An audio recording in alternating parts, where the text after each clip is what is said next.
Good morning. It's a cool, overcast, wet morning, 6:30 in the morning here. But I thought before the day started that I would make a little update on the channel. I've not done some for a while. I'm making the update today because yesterday I had my blood drawn to make a new PSA test, and I'm expecting the result later today. They say before 6 p.m. My expectations for my new PSA is not good. I obviously can't tell where it is, but I think it's probably going to be the highest to date, meaning it's probably going to be higher than the 124 that I had 13 months ago. So that's not particularly good, and normally that would put me off a lot, especially at this time where I've been 13 months on the travel, and I would have had expectations saying that this should have been solved by now, or at least have been contained. So having a PSA that goes beyond what I had initially is really not very good. But I'm quite optimistic, and I think that's also one of the reasons why my blood pressure again has been normalized. I mean, yesterday it was a very bad blood pressure, but today it's perfect, 121/74. And I've had three, 4 days straight, last week where it was perfect. So in general terms, it seems that my blood pressure has gone down. But my water pressure has been lower in the night time in particular, but now it is also in daytime at times. I can see my blood pressure, my urinary pressure is not very good. And then you can add that I start having these sensations in the groin. I feel like my lymph node is more swollen than it normally is. And then I've had a full month where I haven't I mean, I wanted it to focus on it, but I haven't been able to focus on it. So I've had more time in this past month where I have negative vibes rather than positive vibes. I've tried to do a lot of meditation, but even that I have not been able to structure the way I wanted it to. So the 8 days that I planned to do meditations, at least a couple of hours a day, did not even end up being meditated every day. So it's kind of been a bit of a sloppy month. But I'm happy because two things is going to happen today.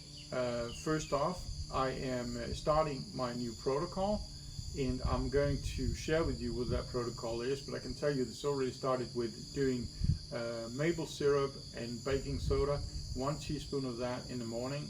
It is mixed in the ratio 1 to 3, so one baking soda to 3 times maple syrup. And that's actually brings me back to something else, just to jump a little bit around here. It's early morning. I think one of the reasons why my PSA has also gone up is because I did some research and found out that passion fruit, which we have ourselves here, is diabetes friendly. It is a very low glycemic index, and that had me gorging in passion fruit a lot. There's a lot of vitamin C in that too, so it's not unhealthy per se, but obviously there's also fructose. Another thing is these Thai fruits called, maybe not Thai fruit, but in Thai it's called Noina custard apple. Really, really like them. Jesus, they're good. And the same goes for those. They are diabetic friendly. They have a low glycemic index. So again, I've been gorging in that. And I don't think it's been particularly productive for my for the prostate cancer to be doing a lot of fruits with fructose, no matter the glycemic index. So I think that has contributed a little bit to a worsening situation. My exercise is doing well, so it's all good.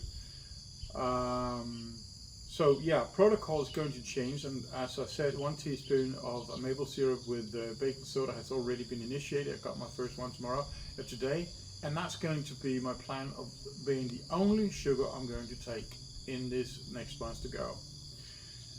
But today I'm also going to receive my package. I really hope so, because it was shipped off Friday from Chiang Mai, and it's not that far away I live.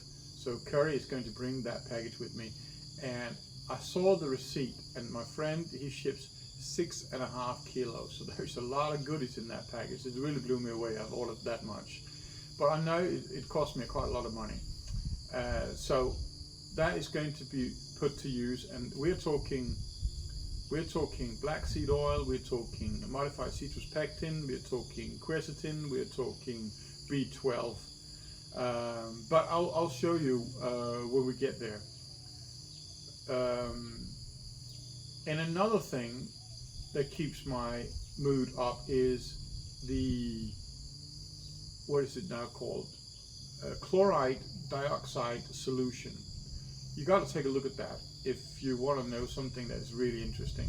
I haven't had the chance to read the book yet. It's a 437 pages book. Just had it printed yesterday, so I have it in a hard copy. But I've seen some few videos, I've seen some few testimonials, and I have read about 60 pages of that book. And I can tell you, nothing much in these 13 months here has blown me away as the information I get in that book. And I have my hopes up very high for what it can do. But I have spent a lot of money on the supplements coming in from the US, and I want to give that a shot too. It has been researched to be good, and I believe it to be good, and it is something that now is already paid for, so there's no reason for me to just discard it. But I also think that it fits better with my everyday life, doing those kind of things than the new protocol from the 437 page book. Because although they have said that they probably can cure more or less everything in 3 months, just doing the protocol, which include just having a 4-hour window a day for food, means you're basically just eating once a day, then to me that's so strict. I really don't like that. I don't eat more than twice a day anyway as it is, but those twice a day is important to me. That also said, I'm also snacking a little bit on pumpkin seeds, or then I've done my fruit, for instance. So I like the way my day is constructed today, and the new things I get from the US, I can make that within that same framework. But I'm going to use and spend this month to use these changes in my protocol, and to study this specific chloride dioxide solution to see what it all encompasses and how I do it, and also to see how I can tailor it to my specific needs. Because when they say, oh, you got to do a 4-hour eating, so we got 20-hour fasting a day, and you got to do that for 3 months, that is a kind of a one shoe fits all, and I never really liked the one shoe fits all kind of system. So I wanted to see what is the mechanism behind it, and I want to see what the different protocol has been for the people and the testimonials that is included in the book. And from that, I want to derive some sort of system for myself personally, because every person is a different place in life in terms of both age and the progression of the cancer, and their fitness levels and their mindset, and whatever kind of initiative they otherwise do. So there are for sure possibilities, but for sure it doesn't have to be a one shoe fits all. So that's going to be very, very interesting. So that basically just means that while I've been nervous in the beginning of this PSA period, whether I would be able to succeed it, because it rose to 97.42, which is very close to my 100 mark, where I said I would do the ADT if I cross it. Then I have now got options in my toolbox. That means that for sure I ain't got to do it for the forthcoming months, no matter the PSA. I mean, if it's at 1,000, I don't even think I will do it, because I do believe in what I have. But I might not be continuing with what I got from the US if it is that high. I might jump straight into some kind of improvised protocol of the chloride dioxide solution protocol, until I get myself updated to what I can do in full scale. But that is hypothetically, because I don't think that you will see an increase in PSA in a month for that much. So realistically, I'm going to continue, and with a good mood, with the protocols, using the things I got from the US the next month. And depending on how that is turning out, then I will continue that, or I will switch to the chloride dioxide solution. When I'm saying switching and not just combining, which would be my dream, it is because the chloride dioxide solution is a highly oxidant treatment. while everything else I have is highly antioxidant treatment. So I cannot combine it with the core of my current month's treatment, the modified citrus pectin. That one I cannot use in combination with the chloride dioxide solution. So that's why it has to be either or, at least in terms of the modified citrus pectin. Whether I can still continue my black seed oils or my pomegranate or my liximal vitamin C or all the other things, I don't really know. That is for me to research that as well, so I can see what I can combine and what I cannot. But it's anyway, I'm very, very positive. It looks very good. It looks very good. So yeah, I will get back to you when I get my package, and we'll see what the goodies are in there and what the future holds for this month. So until next time, stay happy and healthy.